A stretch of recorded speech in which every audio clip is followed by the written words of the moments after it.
Hello friends, तो finally हम लोग आज बात करने वाले हैं 11th क्लास का जो भी एग्जाम होने वाला है मैथ्स का। उसके लिए हम लोग बात करेंगे आज मैथ्स का एमसीक्यू। मींस जो जैक बोर्ड में पढ़ रहे विद्यार्थी हैं जो अभी 11th क्लास में हैं उनके लिए मोस्ट इंपोर्टेंट क्वेश्चन हम लेकर के आए हैं। जिन क्वेश्चन को आज आप लोग पढ़ेंगे, समझिए कि आपके एग्जाम में इसी से रिलेटेड क्वेश्चन पूछा जाएगा। मींस आज का आपका वीडियो बहुत ही इंपॉर्टेंट होने वाला है। आप इसको अंत तक पूरा देखिए। आपका मैथ्स का जो भी दिक्कत है हर एक चैप्टर को हम लोग कवर करेंगे, इजी से इजी क्वेश्चन और टफ से टफ क्वेश्चन। ठीक है, तो चलिए लेट्स स्टार्ट। पहला क्वेश्चन, हम लोग डिटेल में चर्चा नहीं कर रहे हैं, हम लोग सिर्फ इंपॉर्टेंट क्वेश्चन के ऊपर बात करेंगे। ठीक है, जैसे इफ एक सेट दिया हुआ है जिसमें नंबर 1 2 एंड 3 है, एक सेट भी दिया हुआ है 3 4 एंड 5 और पूछा है देन ए इंटरसेक्शन बी। तो इसमें दो टाइप के पूछे जाते हैं क्वेश्चन। पहला ए इंटरसेक्शन बी, और कभी आपसे पूछ सकता है ए यूनियन बी। मींस दोनों क्वेश्चन आपसे पूछा जा सकता है। तो यहाँ पर तो भी इंटरसेक्शन पूछा है, मैं आपको दोनों ही बता देता हूँ, एग्जाम में कोई भी पूछे आप बना सकते हैं।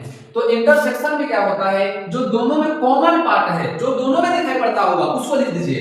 तो यहाँ पर 3 है, यहाँ पर भी 3 है, दोनों में 3 है, तो हो गया इंटरसेक्शन पार्ट 3। ये आपका फाइनल आंसर कौन सा है? Option number B, option number. अगर हमसे पूछता है ए यूनियन बी तो क्या करते? सबसे पहले ए को लिखिए पूरा, मींस ए को लिखिए पूरा 1 2 3 लिख दिया। उसके बाद ए को भी लिखना है पूरा और बी को भी लिखना है पूरा, लेकिन ध्यान रहे रिपीट अलाउड नहीं है। तो 1 2 3 लिख दिए ए का पार्ट। अब बी को देखिए, बी में 3 4 5 है, बी में 3 4 5 है, लेकिन यहाँ पर क्या मिस्टेक हुआ? 3 2 टाइम्स है, तो यहाँ पर रिपीटेशन अलाउड नहीं होता है। ये हमारा फाइनल आंसर होगा 1 2 3 4 5। तो ए इंटरसेक्शन बी या फिर ए यूनियन बी, दोनों में से कुछ भी पूछ सकता है। आप दोनों को अच्छे से समझे। फिर आते हैं सेकंड नंबर पे, if NA is equal to 20 and NB is equal to 15, then and NA intersection B, then A union B। अपने को क्या क्या गिवन है? A गिवन है, B गिवन है और इंटरसेक्शन गिवन है और यूनियन पूछा है। तो एक फॉर्मूला होता है कि NA यूनियन B, ये अपने को फाइंड करना है। इसका फॉर्मूला होता है कि NA plus NB minus NA intersection B। मैं बहुत खास बात बता दूं आपको कि अगर यूनियन पूछा है तो यहाँ पर इंटरसेक्शन, अगर इंटरसेक्शन पूछेगा तो यहाँ पे इंटरसेक्शन, यहाँ पे यूनियन। मींस नेगेटिव वाले को लेफ्ट में, इस वाले को राइट में ले जाएंगे, बात बराबर हो जाएगा। तो अपने को ये फाइंड करना है। ठीक है, ये अपने को गिवन है, कितना है? 20। ठीक है, फिर NB अपने को गिवन है कितना? 15। उसके बाद A इंटरसेक्शन B भी गिवन है कितना? 5। तो चलिए बताइए 20 प्लस 15 कितना होता है? 45 माइनस 5, तो हो जाएगा हमारा final answer 30, option number B. तो कहने का मतलब है कि आपको ये फॉर्मूला याद होना चाहिए। ये चार इंटरसेक्शन यूनियन और ए एंड बी, अगर इन चारों में कोई एक डाटा आपको गिवन ना हो और 3 डाटा आपको गिवन हो तो आप फाइंड कर सकते हैं। चलिए बहुत अच्छा, समझ में आया? Very good. Universal set is denoted by, universal set को हम किससे डिनोट करते हैं? तो यहाँ पर ऑप्शन दिया हुआ है capital you V S E. तो सबको पता है क्या होता है? कैपिटल यू होता है। बहुत इजी क्वेश्चन है, कोई टाइम पास नहीं करना है। A relation is transitive if, ये थोड़ा सा बढ़िया क्वेश्चन है। बढ़िया सा क्या, ये समझिए कि आप क्लास 11th में हैं या क्लास 12th में आएंगे, दोनों में ये दोनों ही क्लास में पूछे जाते हैं बोर्ड एग्जाम में। तो आपको मैं बता दूं कि कहां पे, मैं बता दूं यहां पे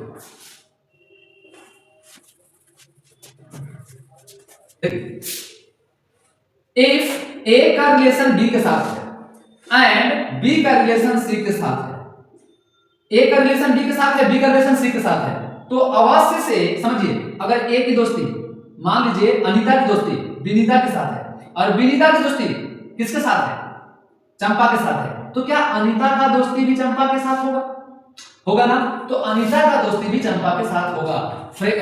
इसका फ्रेंड ये, तो B का फ्रेंड C, तो फ्रेंड का फ्रेंड और फ्रेंड का फ्रेंड अपना भी फ्रेंड, उस प्रकार से A का रिलेशन C के साथ भी होना चाहिए। तब ये क्या कहलाता है? ट्रांजिटिव कहलाता है। समझिए चीजों को आसानी से कि मान लिया जाए ठीक है, अब एक सेकेंड, A का रिलेशन B के साथ है और B का भी रिलेशन A के साथ। मतलब ये है कि अगर A मान लीजिए कि A B को अपना दोस्त मानता है और B भी A को अपना दोस्त मानता है, तब हम कहेंगे दोनों तरफ से बराबर है। मींस रिफ्लेक्स सिमेट्रिक सिमेट्रिक क्या है? रिलेशन है, सिमेट्रिक, ट्रांजिटिव, सिमेट्रिक। अच्छा, इसमें टोटल 4 तरह के होते हैं। पहला आइडेंटिटी, दूसरा रिफ्लेक्सिव, तीसरा सिमेट्रिक, चौथा ट्रांजिटिव। आइडेंटिटी रिलेशन का क्या होता है? ये सब होता है relation, identity relation, reflexive relation, symmetric relation, transitive relation. Means अगर मान लीजिए सिर्फ 1 का रिलेशन 1 के साथ, 2 का रिलेशन 2 के साथ, 3 का रिलेशन 3 के साथ, मतलब यह है कि खुद का रिलेशन खुद के साथ है और कुछ नहीं है, तब हम इसे क्या कहते हैं? तब हम इसे कहते हैं आइडेंटिटी रिलेशन। ठीक है, अच्छी बात। और रिफ्लेक्सिव कब होता है? जब वो खुद का रिलेशन खुद के साथ तो हो ही और उसके सिवाय कुछ और भी हो, जैसे 1 खुद का खुद के साथ है रिलेशन और 1 का 3 के साथ भी है, तो खुद का रिलेशन खुद के साथ है, 1 का 1 के साथ है, लेकिन फिर ये 1 किसी और के साथ रिलेशन में है, किसी और से फ्रेंडशिप किया है, तो हम कहेंगे कि रिफ्लेक्सिव ये कहता है कि खुद का रिलेशन खुद के साथ हो, उसके साथ किसी और के साथ भी हो तो कोई फर्क नहीं पड़ता है, इसको बोलते हैं रिफ्लेक्सिव रिलेशन। सिमेट्रिक रिलेशन किसे कहते हैं? जब ए का बी के साथ रिलेशन हो तो बी का ए के साथ होना कंपलसरी है, तब हम कहेंगे सिमेट्रिक है। अगर ए का बी के साथ रिलेशन है और बी का सी के साथ है, ए के साथ नहीं है, तो हम कहेंगे नहीं, बराबर बात नहीं बना, ए का बी के साथ है, बी का भी ए के साथ होना चाहिए। अभी ऐसा नहीं है, ये सिमेट्रिक नहीं है। तो अगर मान लिया जाए, आपको समझ में आ गया होगा कि के का रिलेशन एम के साथ है, तो सिमेट्रिक होने के लिए एम का भी के के साथ होना कंपलसरी है। चलिए, बहुत बढ़िया।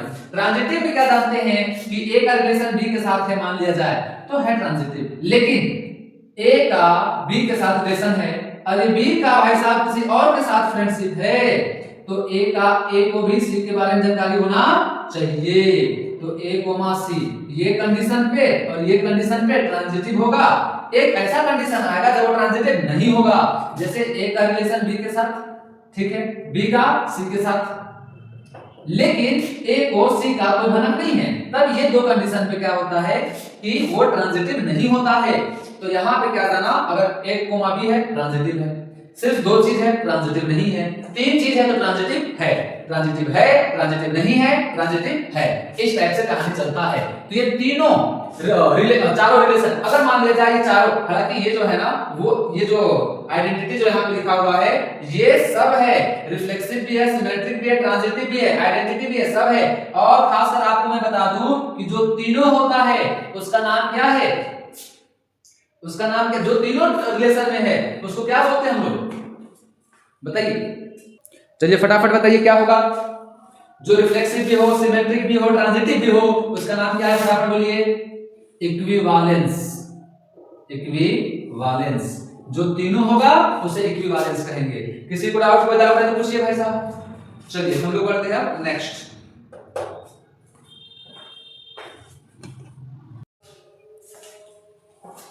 तो देखिए अपने को यहां पर क्या पूछा है, domain of function root under 4 minus X square, इसका अपने को डोमेन निकालना है। आप सबको पता ही होगा कि रूट एक्स इसका डोमेन क्या होता है, तो ये रूट अंडर 0 भी सेटिस्फाई करता है, रूट अंडर कोई भी पॉजिटिव नंबर क्या होता है, एग्जिस्ट करता है। पर कौन ऐसा मनहूस है जो एग्जिस्ट नहीं करता है, जिसका नाम है नेगेटिव। नेगेटिव लोग और नेगेटिव नंबर से बच के भाई साहब। तो root under -3, root under -1, root under -5, ये सारे के सारे नंबर कैसे हैं, इमेजिनरी नंबर हैं, वो आयोटा कहलाता है।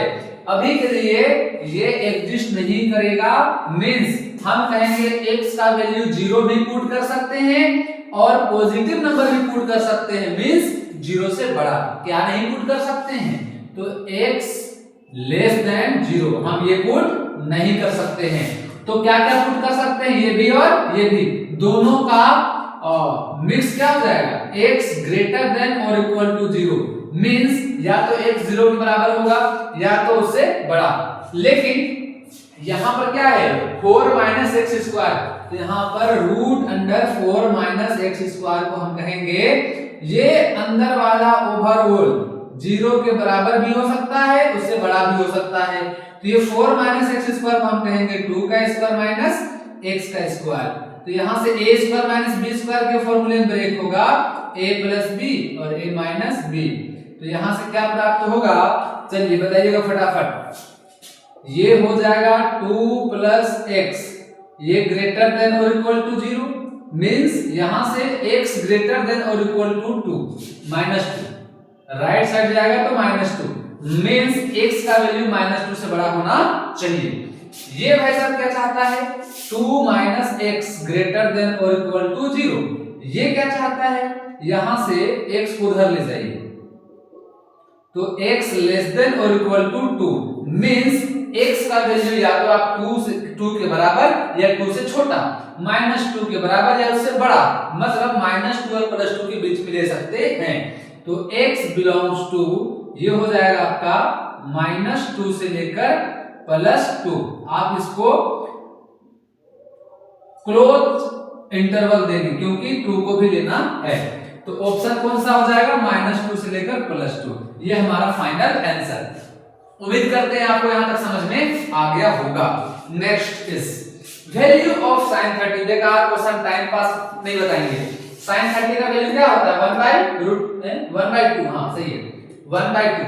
अरे easy question time pass. cos 2a का फॉर्मूला क्या होगा, cos 2 भाई साहब जो मेरे को लग रहा है कि यहां पर क्वेश्चन ही गलत है, पता नहीं कौन क्वेश्चन लिखा है। देखो क्वेश्चन मेरे को पक्का से गलत लग रहा है, कारण मैं आपको बताता हूं, सुनना ध्यान से।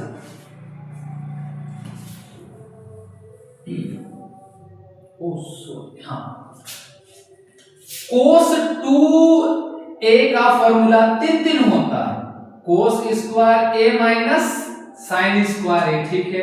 cos और sin के टर्म में सबको पता है, बहुत बढ़िया। एक होता है 2 cos स्क्वायर a माइनस 1, ठीक है। एक होता है 1 माइनस 2 sin स्क्वायर a, तीनों होता है फॉर्मूला। देखिए यहाँ पर पहला वाला भी सही है और सेकेंड नंबर भी सही है। चलिए कोई बात नहीं, क्वेश्चन लिखने में या कहीं मिसप्रिंट हुआ होगा, कोई इशू नहीं है। मींस cos 2a का दोनों सही है। अच्छा सॉरी बोथ भी लिखा हुआ है भाई साहब, थोड़ा आराम से, सही है, सॉरी मिस्टेक। अच्छा जस्ट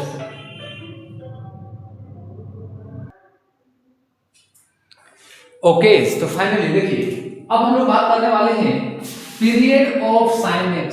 बकवास क्वेश्चन। चलिए जानते हैं इसका हम लोग ग्राफ। ये होता है भाई साहब इसका ग्राफ, किसका sin x का। ये 0, ये π/2 और ये पाई, और ये हो गया हमारा 3π/2 और ये हो गया 2π। 90 डिग्री, 180, 270 एंड 360। यहां से यहां तक जो भी ग्राफ हुआ वो रिपीट यहां से यहां कर रहा है, फिर रिपीट करेगा। मींस इसका जो पीरियड है ये अपने आप को रिपीट करता है। यहां से यहां जो वैल्यू आया वही वैल्यू सेम आएगा, वही वैल्यू सेम आएगा। तो पीरियड का मतलब जहां से वो अपने आप को रिपीट करे, अपने आप को वो दोहराए, उसे कहते हैं पीरियड। तो क्या होगा 0 से लेकर 2π। तो हमारा हो गया 2π भाई साहब, ऑप्शन नंबर बी हो गया। आयोटा आ गया वही इमेजिनरी नंबर। तो जैसा कि आपको पता होगा आयोटा का जो वैल्यू होता है वो √(-1) होता है, और इसी के पूरा कॉम्प्लेक्स नंबर क्या है पिरोहित है। तो अगर मैं कहूं स्क्वायरिंग ऑन बोथ साइड, तो भाई साहब स्क्वायर रूट कटेगा तो बचेगा -1। तो आयोटा स्क्वायर का वैल्यू होता है -1। कौन सा ऑप्शन नंबर बी। वाओ, हर एक का आंसर नंबर बी नहीं, इसका सी भी है। फिर बात करते हैं कॉन्जुगेट ऑफ 3 + 4 आयोटा। कुछ नहीं करना है, आयोटा के पहले लगा देना है माइनस, इसको बोलते हैं conjugate. Means reflection of complex number about x axis. तो यहाँ पर हो जाएगा ये पॉजिटिव है तो नेगेटिव, और नेगेटिव तो पॉजिटिव हो जाएगा। तो ऑप्शन नंबर ए हो जाएगा फाइनल आंसर। चलिए बात करते हैं क्वेश्चन नंबर नेक्स्ट। 3 + 4 आयोटा का मॉडुलस निकालना है। मॉडुलस मींस देखिए मॉडुलस का फॉर्मूला क्या होता है।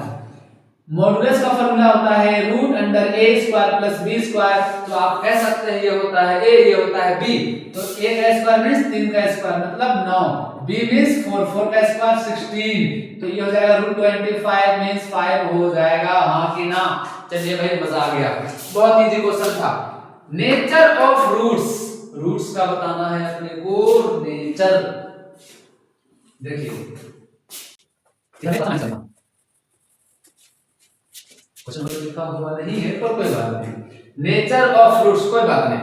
d बराबर 0 कब होता है? जब इक्वल रियल रूट होते हैं तो हो जाएगा इक्वल। लेकिन जब d का वैल्यू 0 से बड़ा होता है तो हम कहते हैं, देखिए इसमें 2 इक्वल रियल रूट पॉसिबल, इसमें 2 डिफरेंट रियल रूट पॉसिबल, दो अलग अलग आंसर आएंगे। और जब d लेस देन 0 होगा no real root exist means imaginary roots exist. चलिए 5 का फैक्टोरियल का वैल्यू क्या होगा?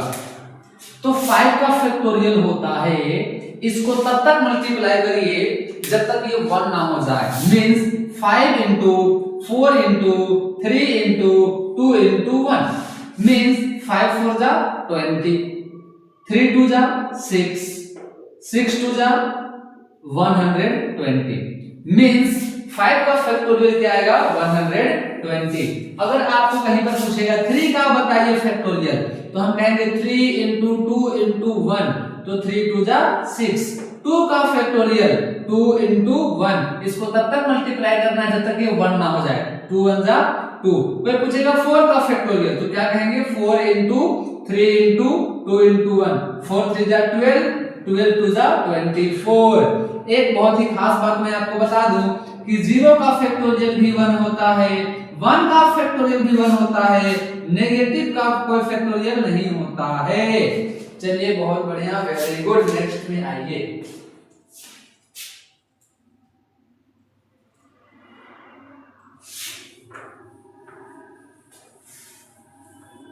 अब यहां पर क्या है कि 5c2 अपने को पता है NCR का फॉर्मूला, ऊपर वाले का फैक्टोरियल, ऊपर में n है n का फैक्टोरियल, नीचे में r है तो नीचे में r का फैक्टोरियल, ऊपर वाले का फैक्टोरियल, नीचे वाले का फैक्टोरियल, दोनों को घटा के फैक्टोरियल घटा दीजिए। तो इसमें क्या आ जाएगा? ऊपर वाले का फैक्टोरियल, नीचे वाले का फैक्टोरियल, दोनों को घटा के फैक्टोरियल हो गया।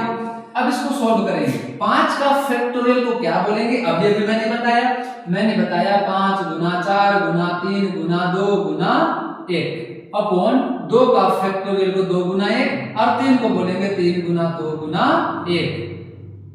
2 से 2 कट गया, 3 3 कट गया, 2 2 जा 4, 5 दूनी 10। आंसर कौन सा होगा जी? आंसर हो जाएगा ए नंबर। बहुत अच्छा। अब देखिए फॉर्मूला ऑफ एनपीआर, दो फॉर्मूले होते हैं, एक एनसीआर के और एक एनपीआर के, परम्यूटेशन एंड कॉम्बिनेशन। ऊपर वाले का फैक्टोरियल, दोनों को घटा के फैक्टोरियल, ये होता है एनपीआर का फॉर्मूला। तो दो फॉर्मूले हैं, आप लोग को याद कर लेना है। कहां पर है ऑप्शन नंबर एनपीआर, हाँ ये वाला, एन का फैक्टोरियल और दोनों का डिफरेंस का फैक्टोरियल। चलिए बहुत अच्छा। नेक्स्ट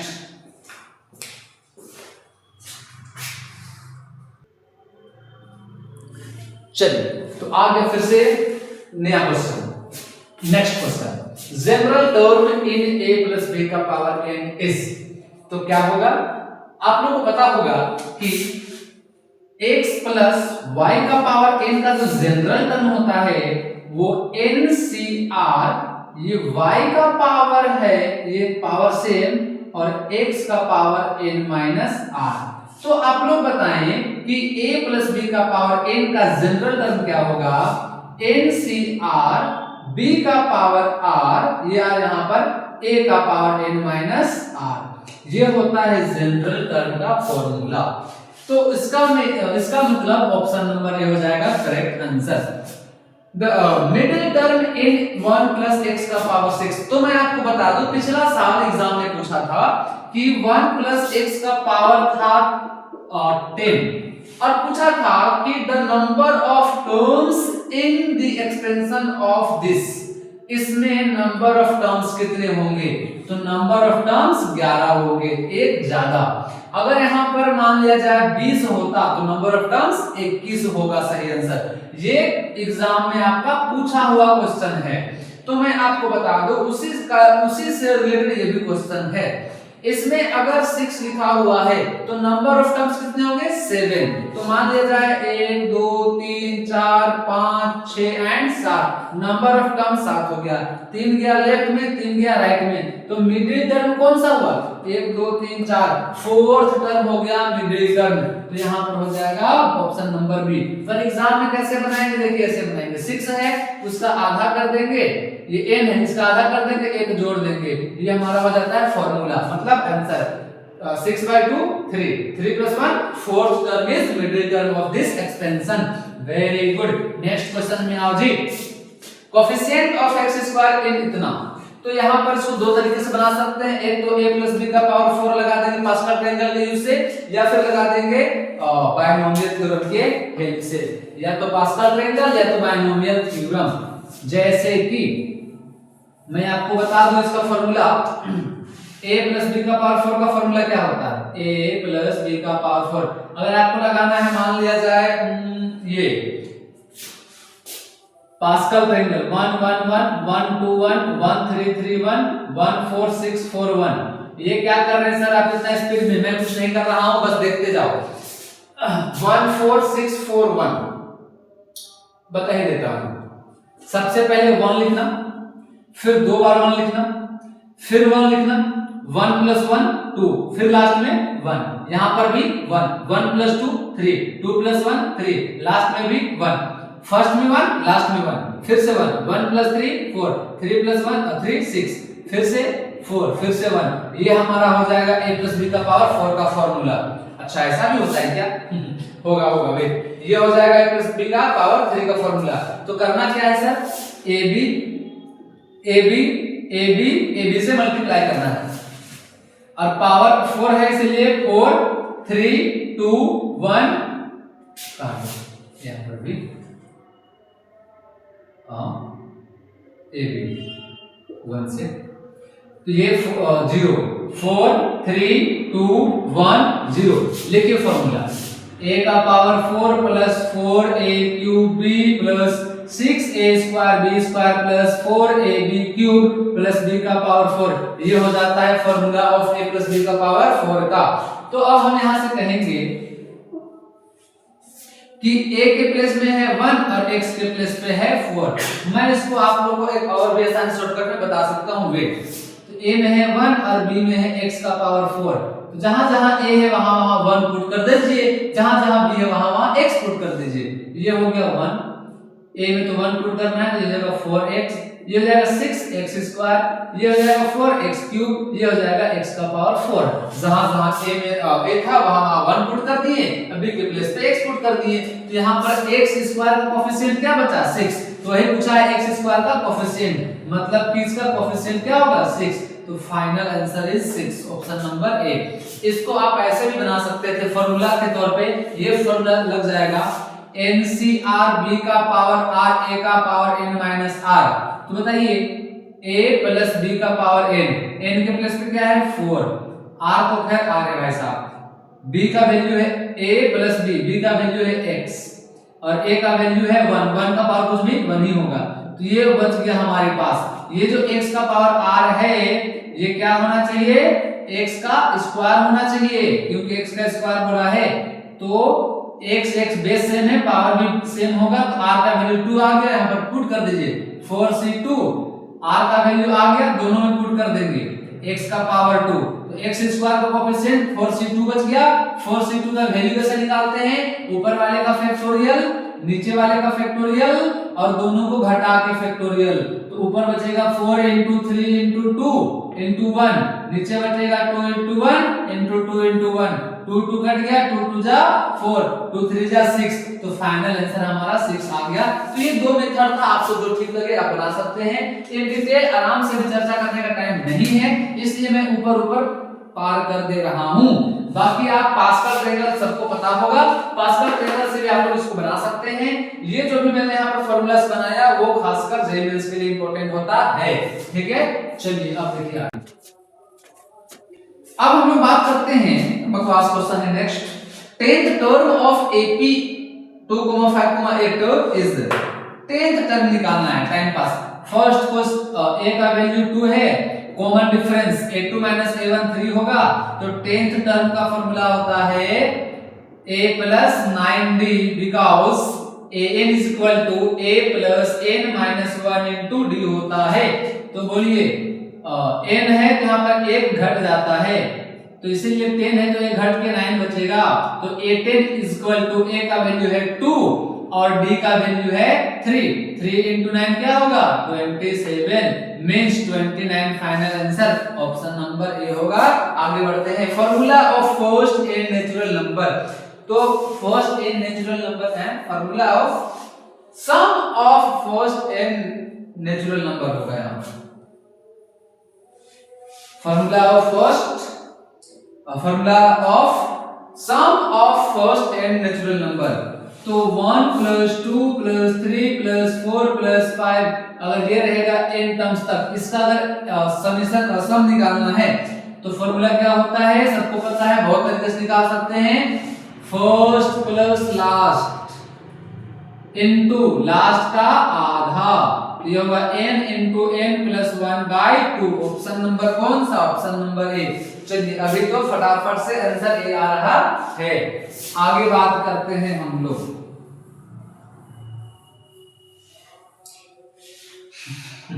बढ़िया क्वेश्चन, रिमाइंडर ऑफ दिस, इसका रिमाइंडर निकालना है।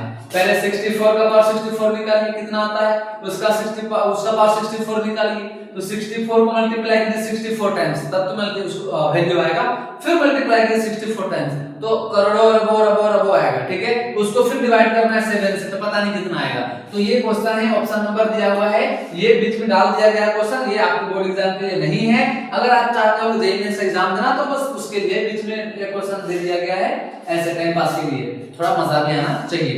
ये क्वेश्चन आपका जेईई मेंस में पूछा हुआ है और ऐसे ऐसे क्वेश्चन हर साल एक पूछा जाता है, आप इस बात को समझे। इसको अगर हम डिटेल में बताना शुरू करें तो कम से कम 1 दिन का क्लास लगेगा, मतलब 1 घंटे क्लास लगेगा, और इसका जितना भी टाइप्स ऑफ क्वेश्चन है रिमाइंडर का वो मैं बता सकता हूं। अभी फिलहाल के लिए आप समझे कि इसका शॉर्टकट ट्रिक के हिसाब से कि 64/7 है, इसको 7 से डिवाइड कीजिए, 7 9 63, 7 9 63, 1 बच गया रिमाइंडर, तो 1 का पावर कुछ भी 1, ऐसा हर समय होता नहीं है, ये ट्रिक है। जैसे मान लिया जाए यहाँ पर 15 का पावर रहेगा कुछ भी अपॉन 7, 7 to 14, 1 बचा रिमाइंडर, तो 1 का पावर कुछ भी 1 ही बचेगा, इस टाइप का होगा आंसर। हर समय ऐसा नहीं होगा, जब रिमाइंडर 1 बचेगा तभी बस ऐसा होगा, ठीक है। मान लिया जाए यहाँ पर होगा 16 का पावर 201/7, अब कहिए, अच्छा एक सेकेंड, यहाँ पर मान लिया जाए 13 होगा, 7 to 14, तो इसमें उल्टा हो जाएगा, इसको -1 का पावर और है तो -1, इसमें सब्ट्रैक्ट करने पर आंसर बचेगा 6, तो ऐसा नहीं कि हर समय आंसर 1 आएगा, अब आंसर क्या आएगा 6। तो ये फिर बात का बात है, ये अगर आप ये अभी संभव नहीं है बताना, ये अभी के लिए समझिए कि 7 9 63, 1 बच गया तो आंसर 1। अब आगे आइए, इक्वेशन ऑफ x एक्सिस, मैं बहुत बार बता चुका हूं क्लास में, x एक्सिस का जो इक्वेशन है वो y = 0 होता है और y एक्सिस का जो इक्वेशन है वो x = 0 होता है। तो आप लोग बताएं x एक्सिस, आंसर बताइए, x एक्सिस का इक्वेशन क्या होगा, y = 0, very good. Equation of circle with centre 0,0, option number B है, सी है, डी है, और ए कहां है, यहां पर है, गायब नहीं है, यहां पर है। तो हम कहेंगे इक्वेशन ऑफ सर्कल क्या होता है, तो x - अल्फा का होल स्क्वायर प्लस y - बीटा का होल स्क्वायर बराबर r का होल स्क्वायर। तो बताएं, अल्फा और बीटा सेंटर ऑफ सर्कल होता है और यहाँ पर सेंटर 0,0 है, यहाँ 0 0 पुट कर दीजिए, x² प्लस y² बराबर r का स्क्वायर, मींस हमारा ऑप्शन नंबर हो जाएगा ए। तो 27 नंबर तक क्वेश्चन देख चुके हैं। अब हाँ, एंड फाइनली आज के लिए इतना ही। आप लोग कमेंट में जरूर से बताइएगा कि आपको कितना समझ में आया, कितना समझ में नहीं आया। अगर आपको हेल्पफुल लगा होगा ये वीडियो तो मैं नेक्स्ट वीडियो अवश्य लेकर के आऊंगा जो बचा हुआ है बाकी चैप्टर्स का, ठीक है। तो बने रहिए इस वीडियो पे और लाइक कमेंट शेयर कर दीजिए ताकि हमारा ये हमें एक एनर्जी मिले कि आपको और भी वीडियो बनाकर देना है, ठीक है। ठीक है, मिलते हैं, अब तक के लिए बाय बाय, सी यू।